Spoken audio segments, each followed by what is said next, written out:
Seperti halnya kalau kita ke Palestina atau ke Israel, saya waktu sebelum ke Palestina saya juga kepikiran bagaimana nanti kalau sampai di sana, ini kan orang perang dan lain-lain sebagainya kan. Tapi setelah kita sampai di sana itu tidak ada apa-apa. Di Palestina misalkan kita masuk ke Masjid Aqsa itu aman-aman saja. Kita ke Tel Aviv juga naik mobil dan lain sebagainya itu aman-aman saja.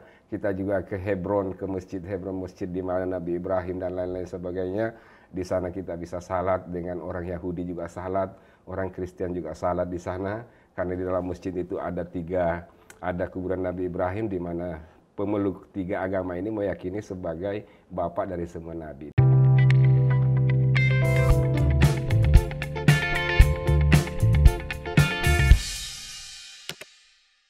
Oke, Assalamualaikum warahmatullahi wabarakatuh. Kami dari tim Ngobras mengucapkan selamat Idul Fitri, minal aidin wal faizin bagi mereka yang merayakan hari suci ini. Di hari kemenangan dan hari fitri ini kita memang sedang merayakan suatu kebahagiaan yang luar biasa. Tetapi di satu sisi kita mendengar ada peristiwa di luar sana yang sangat mengejutkan dan akhir-akhir ini menjadi viral di beberapa media, yaitu serangan negara Israel terhadap rakyat Palestina yang telah merenggut nyawa ratusan orang.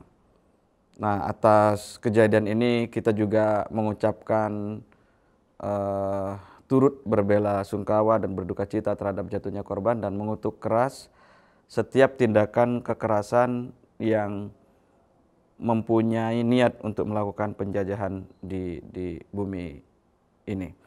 Nah, pada kesempatan kali ini kita akan ngobrol santai karena ini masih nuansa yang fitri penuh dengan silaturahmi. Kali ini saya menghadirkan salah satu narasumber. Beliau ini lama di Timur Tengah, setidaknya mungkin separuh hidupnya di Timur Tengah. Dan katanya sudah haji 43 kali. Beliau ini sangat luar biasa. Dan sudah menyelesaikan program S2 dan S1, S2 dan S3-nya itu di Timur Tengah. Jadi kepakarannya tentang Timur Tengah sudah tidak kita ragukan lagi. Karena itu kita hadirkan untuk kita ajak ngobrol tentang kondisi Timur Tengah khususnya Palestina dan Israel. Selamat pagi Ustadz, Assalamualaikum warahmatullahi wabarakatuh. Waalaikumsalam warahmatullahi wabarakatuh, Pak Malik. Ya. Beliau ini adalah Dr. Suaib Tahir. Beliau alumni, pernah belajar di Al-Azhar. Pernah belajar di Al-Azhar. Kemudian S2 dan S3 di Islamic University di Sudan. Di Sudan. Ya. Oke. Bisa ceritakan bagaimana mahasiswa Indonesia yang belajar di Timur Tengah ketika ada konflik, bukan hanya di Palestina ya, tetapi kadang Mesir, Sudan dan sebagainya kan pasti mengalami konflik juga. Bagaimana kondisi mahasiswa Indonesia menyikapi hal seperti itu biasanya? Ya, sebenarnya begini, kita tetap misalkan mahasiswa-mahasiswa yang ada di Mesir, di Sudan, di Alger dan lain-lain sebagainya yang ada di Timur Tengah dan juga mungkin yang ada di Eropa ya. Saya yakin dan khususnya di Timur Tengah itu kita tidak bisa melakukan apapun kecuali hanya melakukan hal-hal yang sebatas itu ya, misalkan seperti membuat kegiatan-kegiatan untuk solidaritas terhadap Palestina, misalkan seperti doa bersama dan lain-lain sebagainya. Tapi kegiatan-kegiatan seperti misalkan demo atau apa dan lain sebagainya itu kita tidak bisa melakukan karena kita terikat dengan peraturan negara-negara setempat. Jadi ya palingan kita hanya menyaksikan di TV-TV saja dan palingan dengan kegiatan-kegiatan ya seperti yang saya katakan tadi itu palingan hanya salat jamaah atau salat gaib, mendoakan atau kumpul-kumpul dana biasanya untuk membantu mereka yang mengungsi ke negara-negara itu, misalkan yang ke Mesir, yang mengungsi ke Mesir ya, bukan mengirim ke sana, tapi mereka-mereka yang mengungsi ke Mesir yang terdampak akibat perang itu, biasanya mereka ngumpulin dana untuk memberikan kepada mereka. Ya. Sebagai mahasiswa Timur Tengah pernah nggak Pak Ustadz atau teman-teman yang lain itu pernah berkunjung ke Palestina atau ke Israel gitu? Kalau saya sendiri 2 kali Pak Malik untuk berkunjung ke sana. Itu sekitar tahun 93 atau 94 waktu itu, dan pernah juga setelahnya itu saya Ke Israelnya? ke Tel Aviv dan ke Palestina dan beberapa kota yang ada di sana. Apa yang Pak Ustadz bisa gambarkan tentang kondisi di Israel, tentang kondisi masyarakatnya atau hubungan antar masyarakat yang berbeda-beda gitu? Sebenarnya kalau kita di sana itu aman-aman saja, ya aman-aman saja. Jadi mungkin ibaratnya begini ya, misalkan anggaplah misalkan di Indonesia ada gempa di Aceh atau ada gempa di situ, orang luar itu menganggapnya wah bahaya ke Indonesia ini ada gempa statusnya ini, darurat gitu ya. darurat gitu kan ya, ada ini macam-macam, karena padahal itu mungkin hanya di satu titik gitu kan ya. Seperti halnya kalau kita ke Palestina atau ke Israel, saya waktu sebelum ke Palestina saya juga kepikiran bagaimana nanti kalau sampai di sana, ini kan orang perang dan lain-lain sebagainya kan.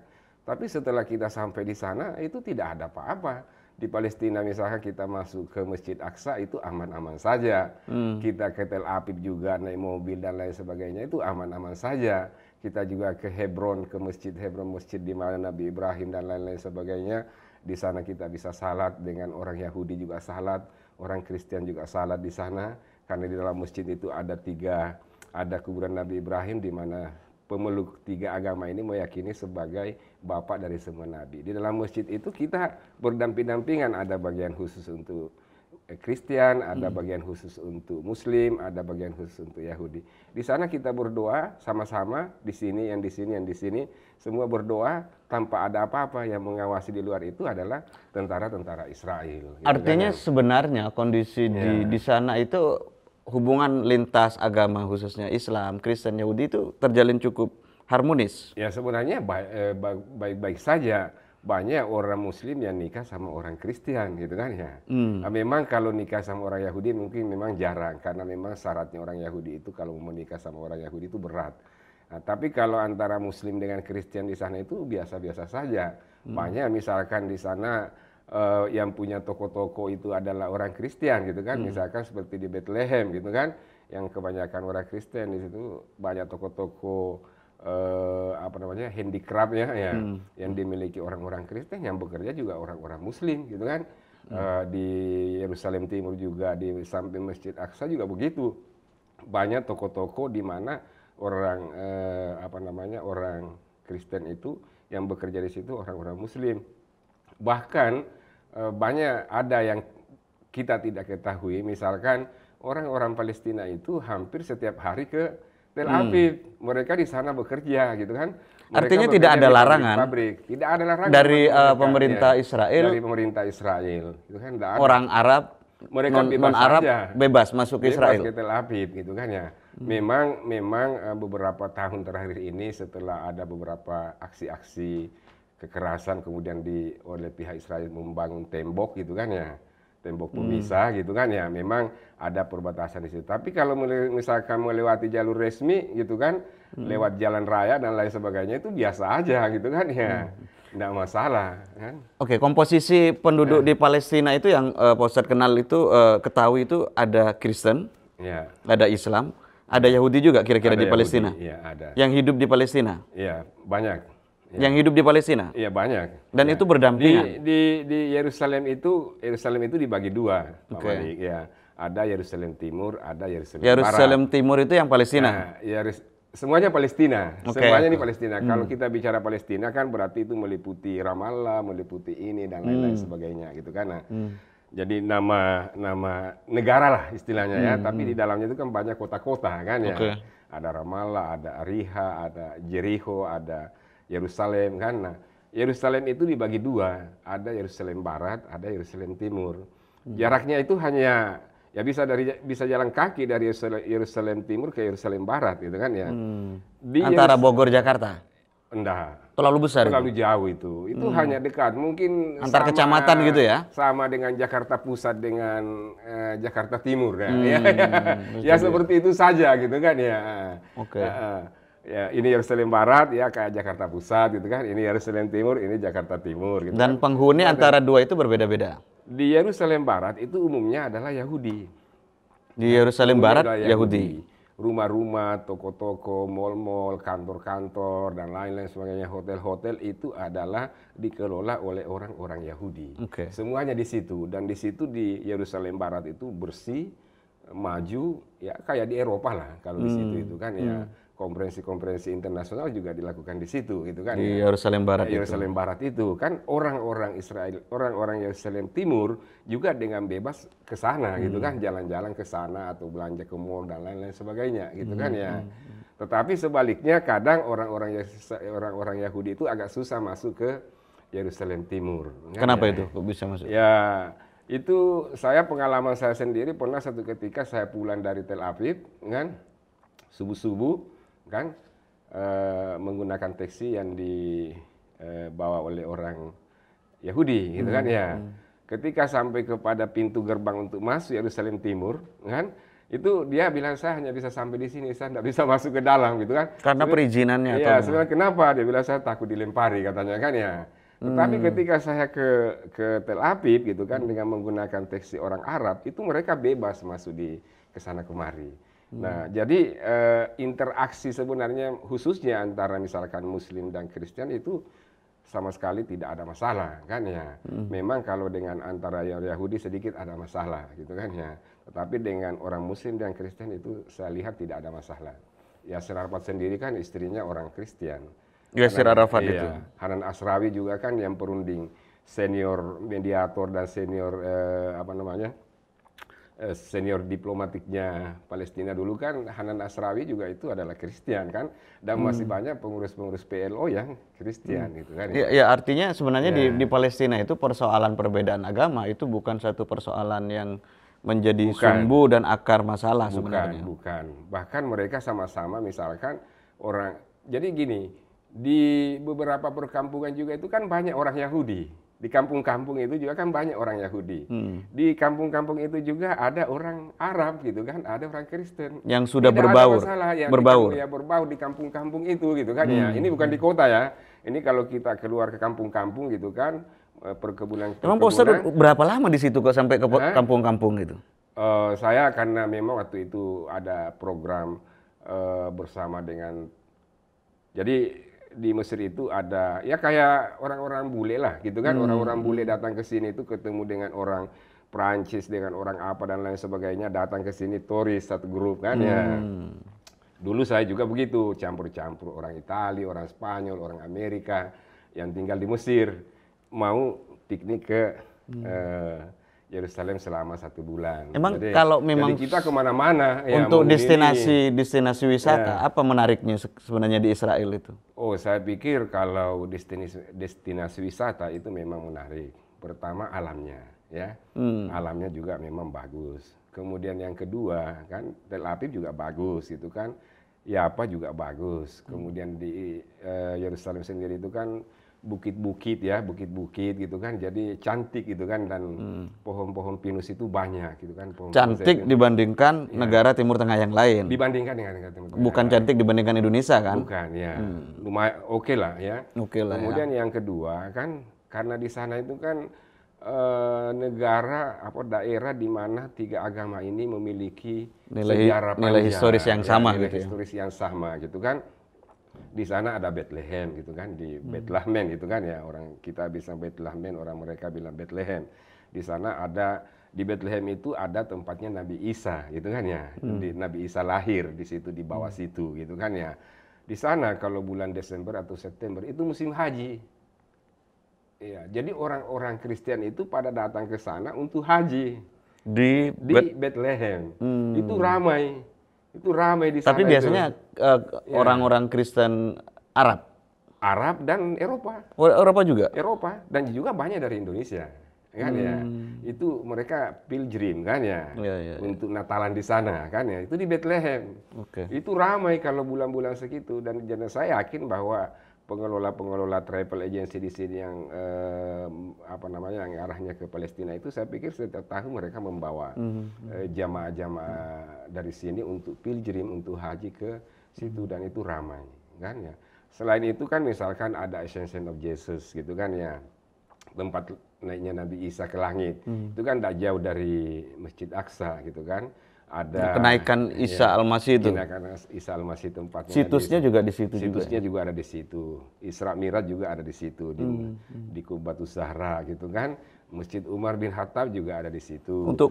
Untuk nilai historisnya Yahudi kira-kira apa di situ? Ada Wailing Wall-nya di situ, itu kan ya. Ya ada Wailing Wall-nya mereka di situ kan. Jadi di mana mereka menyembah di Wailing Wall itu orang-orang Yahudi lah, disitulah mereka menyembah gitu kan ya. Nah kita juga kalau misalkan piknik ke sana atau wisata ke sana itu salah satu tujuannya itu adalah Wailing Wall dan beberapa ada sinagog di sana gitu kan. Oke. Jadi sebenarnya Yerusalem ini seandainya tidak ada konflik ataupun peperangan merupakan titik awal dan titik temu antar agama yang ada di Timur Tengah. Khususnya agama Semitik ya, ada Islam, Kristen, dan Yahudi.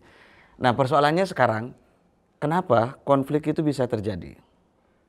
Sementara kalau kita ngobrol nggak ada sebenarnya persoalan agama, interaksi antar umat Kristen, Yahudi, dan Islam itu baik-baik saja. Kenapa konflik itu selalu ada dan tidak ada ujungnya?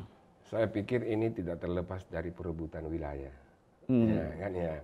Jadi masing-masing pihak mengklaim bahwa dialah yang punya wilayah, gitu kan ya. Wilayah tepatnya wilayah mana yang direbutkan? Wilayah ini maksudnya adalah teritorial, gitu kan ya.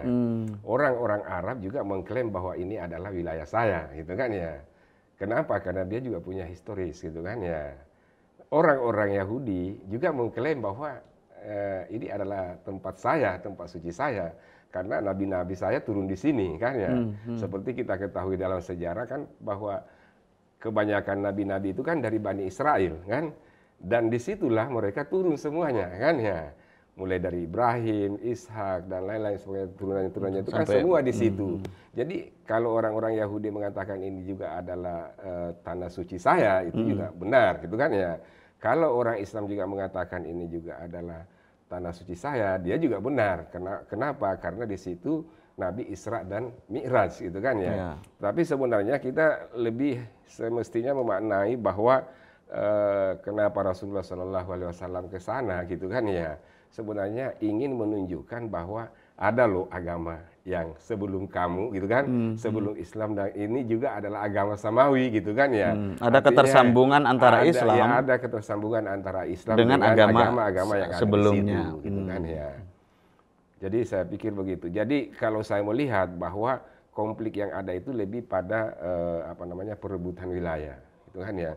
Artinya masing-masing menganggap bahwa inilah wilayah saya. Nah sebenarnya kalau kita kembali kepada sejarah-sejarah bagaimana masyarakat internasional ingin menyelesaikan masalah ini, sebenarnya sudah banyak sekali solusi yang ditawarkan, gitu kan ya. Seperti bagaimana menjadikan kota Yerusalem ini sebagai kota bersama tiga agama. Iya, di mana kedua negara berdiri sama-sama negara dan Yerusalem ini merupakan kota tiga agama. Tetapi dari satu pihak ada pihak yang tidak bisa menerima itu, kan ya. Ada pihak yang tidak bisa menerima itu, kan ya, bahwa harus ini adalah wilayah kami, gitu kan ya, tidak bisa lagi dimiliki oleh orang lain dan tidak ada orang lain yang berhak untuk mengklaim ini.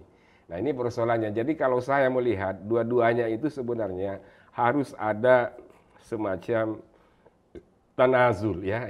Tanazul itu kalau orang Arab harus masing-masing sedikit turun sedikit gitu kan ya. Harus turun sedikit untuk mencapai sebuah kesepakatan. Karena kalau kedua-duanya saling ini ya sampai kapanpun tidak akan selesai kan ya. PBB juga sudah menggariskan batas-batas wilayah masing-masing negara gitu kan ya. Semestinya itu yang dirundingkan gitu kan supaya tidak berlanjut konflik-konflik ini kan.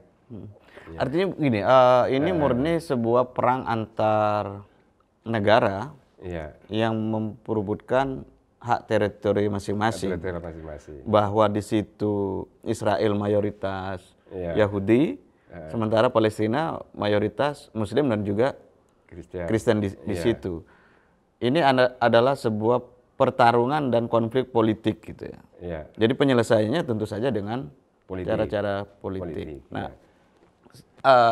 saya ingin menanyakan sebaiknya apa yang harus kita lakukan dalam menyikapi setiap drama politik yang ada di Palestina dan sama kita Israel. Orang Indonesia. Iya. Ya.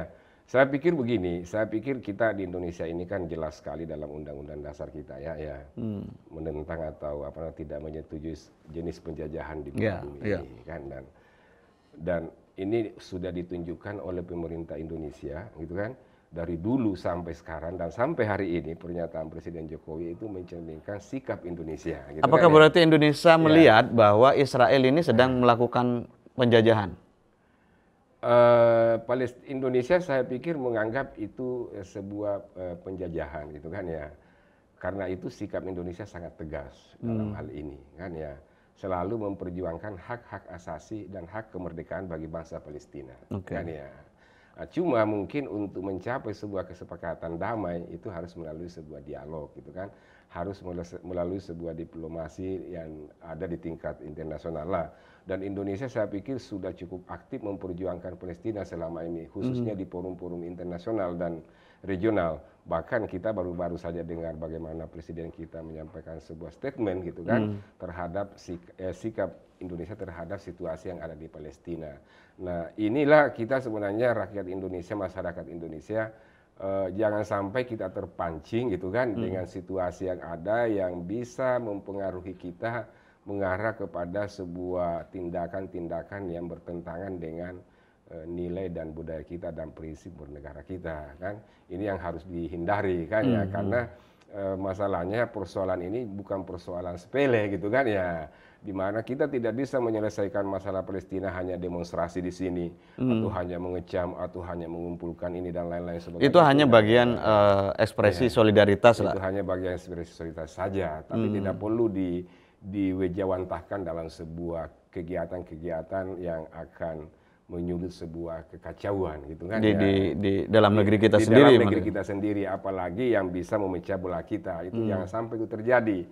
Karena semua orang sadar bahwa konflik yang ada di situ itu sebenarnya lebih pada konflik ya seperti yang saya katakan tadi, itu perebutan teritorial yang harus diselesaikan secara politis gitu kan ya, bukan persoalan agama. Dan ini mainannya artinya levelnya harus orang-orang petinggi gitu kan ya. Artinya sebagai misalnya kita umat Islam ingin membantu saudara kita yang di Palestina itu ingin berangkat ke sana, itu mati konyol. Ya enggak bisa. Ya paling kan mati konyol, bagaimana mau kalau ada yang tapi ada nggak Pak Ustadz? Selama ini ada nggak kira-kira? Tidak ada. Kenapa? Karena ya kalau misalkan kamu ditemukan orang Israel, misalkan menemukan kamu orang asing di situ, bisa langsung dihajar gitu kan. Gitu ya. Nggak kayak Irak gitu kan ya.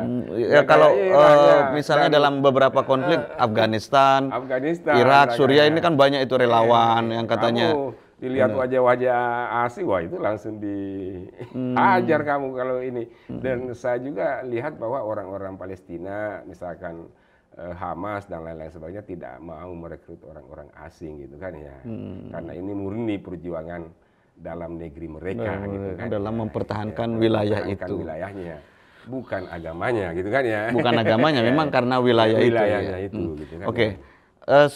Selain aksi demonstrasi dan sebagainya, cukup populer misalnya akhir-akhir ini penggalangan dana, donasi dan sebagainya. Saya baca kemarin Atta Halilintar satu hari bisa mengumpulkan 1 miliar. Luar biasa itu kan. Dan itu perseorangan, bisa jadi banyak lagi perseorangan yang juga melakukan kampanye donasi, dan bisa jadi Pak Ustadz bisa itu bisa masuk rekening pribadi sendiri. Nah, maksud saya begini Pak Ustadz. Maksud saya begini, adakah kemungkinan donasi kelompok memperalat, menunggangi isu-isu kemanusiaan seperti ini? Saya pikir itu pasti, dan biasanya selalu ada orang yang memanfaatkan situasi gitu kan ya. Biasanya orang begitu. Jadi saya ingin bercerita gitu kan ya. Jadi dari dulu orang-orang Palestina itu orang-orang Palestina itu mengungsi ke Jordan, mengungsi ke negara Arab, mengungsi ke negara Mesir, dan negara-negara yang ada di sekitarnya itu kan ya. Dari dulu itu kan, dan mereka di sana itu sudah banyak yang kaya. Orang-orang Palestina itu yang sudah mengungsi ke negara-negara lain itu sudah banyak yang kaya. Banyak di Dubai, di Abu Dhabi itu banyak orang-orang Palestina itu yang kaya raya di negeri-negeri rantau itu gitu kan ya. Artinya maksud saya begini, kalau orang-orang itu saja yang menyumbang kepada ininya, saya pikir sudah banyak itu yang bisa dihimpun itu kan ya.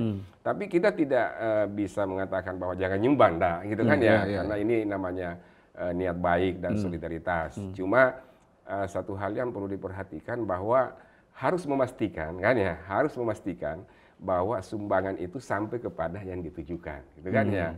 Karena di dalam proses menuju apa namanya ini bantuan ini sampai kepada tujuan ini itu apa namanya banyak pihak yang bermain di situ, gitu kan. Banyak pihak yang bermain. Banyak pihak bermain di situ, dan itu yang perlu kita perhatikan. Jangan sampai pertama, jangan sampai dana ini adalah untuk kepentingan pribadi. Kemudian yang kedua, jangan sampai dana ini bukan ke mereka yang ditujukan, kan ya. Bukan kepada rakyat Palestina yang benar-benar membutuhkan. Nah, kita harus memastikan siapa yang mengurus dan kepada siapa diserahkan. Memang kita mengakui bahwa di Indonesia ini banyak lembaga-lembaga, misalkan Sahabat Apa kira-kira tips bagi masyarakat Indonesia yang memang gairah kemanusiaannya cukup tinggi dalam membantu saudara di Palestina? Saya pikir kita kan punya pemerintah, Oke. ya. Di Jordan juga kan kita punya kedutaan, kan ya. Jadi sebaiknya kita misalkan mengkomunikasikan. Kalau kita mengumpulkan dana di sini, sebaiknya mengkomunikasikan dengan Kemlu, gitu kan ya. Oleh Kemlu mengkomunikasikan dengan kedutaan kita di Jordania. Oleh kedutaan kita Jordania mengkomunikasikan dengan pihak-pihak yang memang dianggap perlu untuk dibantu di sana. Jadi jangan misalkan lewat begitu saja, gitu kan, ke arah ke jalan-jalan yang kan banyak itu yang salah nggak misalnya setiap individu, setiap kelompok itu menggalang dana, itu salah nggak kira-kira itu? Bisa saja, tapi peruntukannya itu kemana? Dan cara menyampaikannya itu ke sana itu gimana, gitu kan? Itu yang perlu dipertanyakan. Kita bisa saja, gitu kan, tapi mau dikemanakan dan bagaimana caranya untuk mengantar ke sana itu yang perlu dipertanyakan, gitu kan ya. Jangan asal judulnya donasi kemanusiaan terus kita langsung mentransfer segitu ya. Itu bahaya, gitu kan ya, bahaya. Karena jangan sampai itu tidak sampai ke sana. Karena ya tadi yang saya katakan Pak Malik bahwa banyak pemain di situ, gitu kan ya, banyak sekali pemain di situ. Dan itu kita bisa melihat juga kan banyak orang-orang Palestina ini yang berdomisili misalkan di negara-negara lain, kemudian menjadi agen untuk bantuan-bantuan apa namanya ke Palestina, gitu kan ya. Ya, it's okay, tapi kita harus memastikan bahwa benar nggak bantuan itu disampaikan kepada mereka, gitu kan ya. Ya, jangan sampai kalau itu. saya sih cenderung bagaimana supaya masyarakat Indonesia yang turut membantu ya harus dikoordinasikan dengan pemerintah bahwa ini atas nama pemerintah, gitu kan, dari rakyat Indonesia, gitu kan ya. Itu lebih aman, gitu kan ya. Lebih aman ya. Lebih aman disampaikan ke sana, gitu kan ya. Jadi tipsnya mungkin ketika ada kampanye donasi itu kita harus mengecek dulu organisasinya itu seperti apa, kemudian jalur pengirimannya bagaimana, termasuk koordinasinya dengan pemerintah di sini seperti apa. Itu biar lebih kredibel gitu ya, Budi. Betul. Kalau saya harus begitu, karena kalau tidak itu ada dua kemungkinan, gitu kan, bisa dimanfaatin oleh orang lain, gitu kan, atau juga bisa tidak sampai kepada tujuannya, gitu kan ya. Tapi kalau misalkan pemerintah kan tidak ada kepentingan di situ kan, kecuali kepentingan kemanusiaan dan nama baik negara, gitu kan ya. Dan tentu itu atas nama rakyat Indonesia kan ya. Nah, saya pikir begitu. Kata kunci yang ingin saya garis bawahi sebenarnya Palestina dan Israel ini kalau interaksi sosial, kemudian hubungan antar agama itu sangat sangat baik gitu ya. Saya pikir apa namanya ya, proyek vaksinasi ya, proyek vaksinasi yang diselenggarakan oleh pemerintah Israel kemarin kan juga menargetkan masyarakat Palestina, gitu kan ya. Oh, proyek vaksinasi COVID-nya. Vaksinasi COVID, gitu kan ya, juga kan menargetkan rakyat Palestina, gitu kan ya. Artinya ada tanggung jawab juga, gitu kan ya. Cuma memang hubungan ini diperparah sebenarnya menyimpan duri dalam sekam yang bernama perebutan wilayah ini ya. Itu sebenarnya. Itu aja kalau itu di bisa Palestina itu kadang kita misalkan di Palestina itu kalau kita ke kampung-kampung itu kadang ada kebun, ada dua bendera di dalam. Oh gitu. Satu kebun, dua bendera. Dua bendera, ya. Ada bendera Palestina, ada bendera Israel, gitu kan. Itu saking akrabnya atau Apa saking masing-masing mengklaim bahwa ini saling klaim dari maksudnya. jengkal ini punya saya loh gitu kan, dari jengkal ini punya kamu gitu Tapi kan. perbatasan Palestina sama Israel itu dibatasi garis apa? Ya tidak ada, hanya itu kan daratan semua. Ya. Nggak ada perbatasan Nggak ada tembok perbatasan gitu, kan. Ya, kawat sekarang atau ini apa? kan ada ini sekarang kan dia membuat tembok itu sepanjang yang berapa kilometer itu kan itu aja. Tapi sebelumnya enggak ada, apalagi misalkan daerah Gaza gitu kan ya. Daerah Gaza itu kalau dilihat kan dia terpencil kan, dia di wilayah ini dia Ujung. Kalau dihitung-hitung dia di ujung, dia di wilayah Israel gitu. Dan itu yang sumbu konflik itu di situ. Ya, sumbu konfliknya di situ. Dan kalau kita mau ke Gaza itu kan harus melalui wilayah Israel. Israel dulu. Iya, karena dia terpencil di ujung sana gitu kan. Ke sini laut, ke sini Israel, ke sana Mesir gitu kan ya. Oke, teman-teman Ngobras, sudah banyak yang kita dapatkan pelajaran penting dari hubungan antara, saya menyebut hubungan antara Israel dan Palestina, karena tidak semuanya hubungan ini selalu dikonotasikan dengan konflik. Kadang memang konflik antara Palestina ini lebih mainstream sehingga seolah-olah Palestina sama Israel ini selalu berhubungan diametral dan penuh konflik. Dan yang kedua yang ingin saya sampaikan adalah aksi solidaritas yang kita tujukan untuk membantu saudara kita di Palestina itu harus betul-betul disampaikan kepada lembaga yang kredibel. Jangan sampai niat baik kita, perilaku baik kita justru bisa dirusak dengan metode dan cara yang salah. Karena itulah cek lembaga donasinya, kemudian kira-kira koordinasi lembaga donasi ini dengan pemerintah seperti apa agar bantuan kita tidak disalahgunakan untuk kepentingan-kepentingan lain yang untuk pribadi ataupun untuk kelompoknya. Saya kira itu obrolan kita pada siang hari ini. Terima kasih dan sampai jumpa pada program berikutnya. Assalamualaikum warahmatullahi wabarakatuh. Terima kasih Pak Ustadz.